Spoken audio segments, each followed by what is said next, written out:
কাল ছিল স্বাধীনতা দিবস আর আমি স্কুল থেকে এসেই রেডি হয়ে চলে এসেছিলাম আমাদের পাড়ারই একটা লজে, কারণ ওখানে হচ্ছিল স্বেচ্ছায় রক্তদান শিবির কর্মসূচি।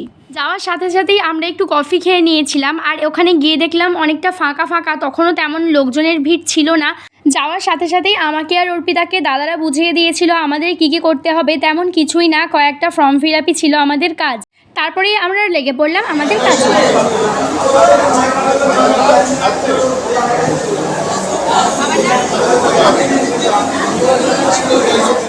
একটু করে কাজ করছিলাম আর বারবার আমি কফি খাচ্ছিলাম। আর তারপরেই আমাদের মধ্যে উপস্থিত হয়েছিল দীপশিতা ধর, দেখতেই পাচ্ছ, আর তার হাতে পুষ্পস্তবক তুলে দিল কমল দাদা।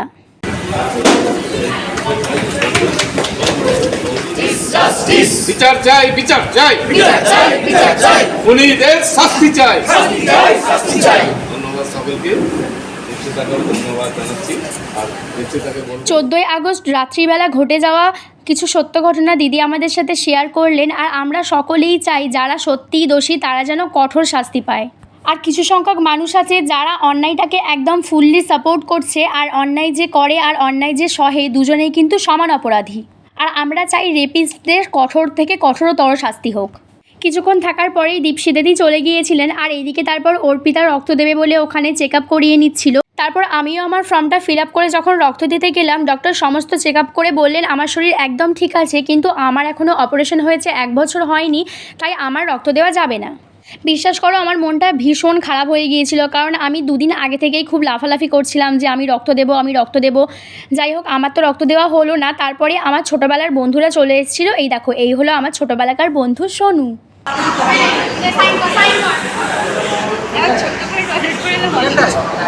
এইখানটা জমি লিখে নিচ্ছি, সব সম্পত্তি আজ থেকে আমার, ঠিক আছে? আমি যদি এবার বাড়ি যাই। তারপরে ওখানে দাদাও চলে গিয়েছিলো চেক আপ করাতে, আর এখানে আমার বড়দাও চলে এসেছিলো। আর এখানে দেখো আমার দাদা আমাকে ঠেলে ঠুলে দিয়ে কোথায় চলে যাচ্ছে, মানে কোনো সম্মানই নেই, কি আর বলবো তোমাদের। তারপরে আমার বান্ধবী অর্পিতা এখানে রক্ত দেবে বলে একদম তৈরি হয়ে গেছে, দেখতেই পাচ্ছ। আর ওর থেকে আমি গোলাপটা নিয়ে নিয়েছিলাম, মানে ইচ্ছা করেই আর কি আর বলবো।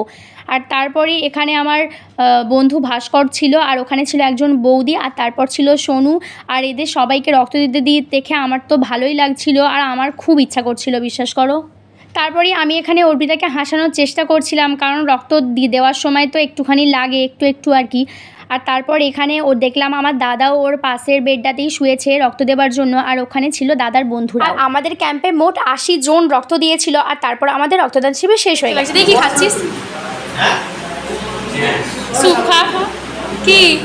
যারা রক্ত দিয়েছিল তাদেরকে দেওয়া হচ্ছিল গরম গরম চিকেন স্যুপ, কিন্তু আমি দিইনি, তাও আমি আমার ভাগের স্যুপ খেয়ে নিয়েছিলাম। আর তারপরেই চলে এসেছিলাম বাড়িতে। আর বাড়িতে এসে দেখলাম যে মাটন আর ভাত হয়েছে, কিন্তু আমার মতো হয়তো পৃথিবীতে একজনই আছে যে মাটন ভাত ছেড়ে লুচি আলুর দম খাচ্ছিল। আর যাই হোক, তারপরেও খেয়ে নিয়েছিলাম বেকড রসগোল্লা। এভাবেই আজকের দিনটা কাটালাম। তোমাদের স্বাধীনতা দিবস কেমন কাটলো জানিও। আর যদি আমার ভিডিওটা ভালো লাগে লাইক করতে ভুলো না। দেখা হবে তোমাদের সাথে পরে কোনো একটা ভিডিওতে।